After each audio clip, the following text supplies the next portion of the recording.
Olá! Hoje a gente vai explorar uma ideia que, olha, vira de cabeça para baixo praticamente tudo que a gente pensava que sabia sobre anjos. E se a conexão com o divino não dependesse de ficar pedindo, mas de algo que, bom, que já existe dentro de nós? Ok, vamos começar a mergulhar nisso. A primeira pergunta, que é a base de tudo, é essa: e se os anjos nunca foram embora? E se esse vazio que às vezes se sente não for de fato uma ausência? E a reflexão fica ainda mais profunda. E se a responsabilidade por essa conexão não for deles, mas totalmente nossa? E se a chave para tudo for o amadurecimento da nossa própria consciência para finalmente conseguir percebê-los? Para a gente entender bem essa proposta, nosso caminho vai ser este. Vamos começar com uma nova perspectiva sobre os anjos, depois, definir o que é o arcangelismo, explorar o poder da autonomia e da interação consciente, ver para quem é esse chamado e, por fim, entender o que tudo isso significa como uma ética para o nosso tempo. Pois é, por séculos os anjos foram pintados como essas figuras distantes, sabe? Mensageiros celestiais que descem quando querem e vão embora quando decidem. Mas e se essa visão estiver, digamos, incompleta? E aqui a gente chega no coração da ideia. O arcangelismo, ele propõe que arcanjos não são seres que respondem a chamados, a pedidos. Eles são, na verdade, princípios inteligentes. A aproximação deles não acontece por invocação, mas como uma consequência natural do nosso próprio crescimento, da nossa autonomia. Isso leva a gente para uma mudança de paradigma fundamental. A gente sai de uma relação de dependência e vai para uma de maturidade. A ideia é que a verdadeira proximidade espiritual não vem de pedir, mas de amadurecer. Então o ponto crucial é exatamente esse. A visão tradicional nos coloca numa posição de súplica, de invocar algo externo, né?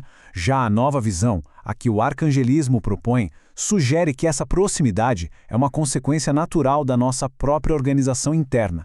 É tudo uma questão de compatibilidade, não de dependência. Tá, mas como é que isso funciona na prática? É aqui que a gente explora o mecanismo por trás dessa compatibilidade. Existe um princípio que pouca gente percebe, mas que é a chave para essa ideia toda. O processo é o seguinte: quanto mais uma consciência se organiza por dentro, mais ela se torna compatível com frequências mais altas.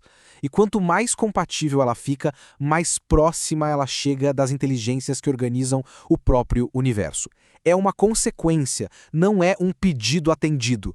Essa ideia desmistifica completamente essas figuras. Sabe, no arcangelismo, arcanjos não são mitos, são expressões da ordem universal. Miguel, por exemplo, não é uma entidade para ser chamada, mas o próprio princípio de direção e alinhamento. Outros representam expansão, estrutura, clareza. Eles não se impõem, eles simplesmente se aproximam quando encontram ressonância, quando encontram ordem e eixo.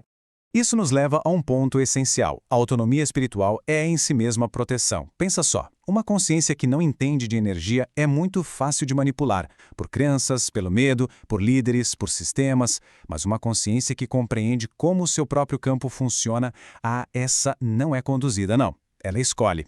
Bom, isso nos leva para a aplicação prática. E se a energia não for algo místico, mas um princípio que pode ser organizado?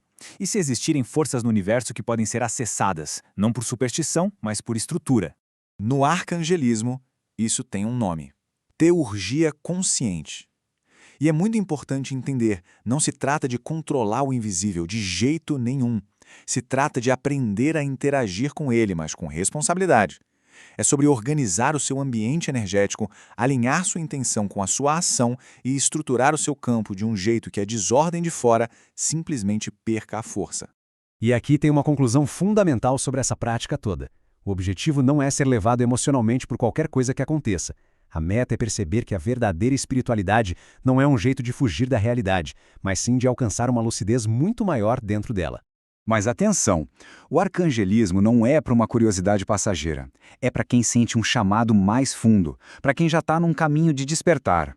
Esse caminho é para quem percebe que existe algo além do que a gente vê e não quer mais respostas fáceis. Porque quanto mais a consciência se expande, menos ela aceita ser manipulada e mais ela busca por estrutura. É uma busca por coerência interna, sabe? E assim, a gente chega na nossa conclusão.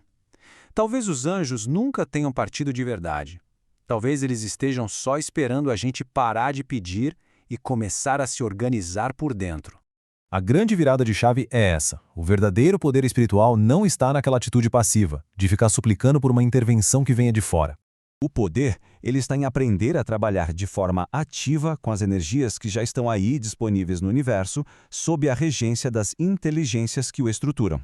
O arcangelismo não promete nenhuma fantasia. Ele propõe a libertação da consciência.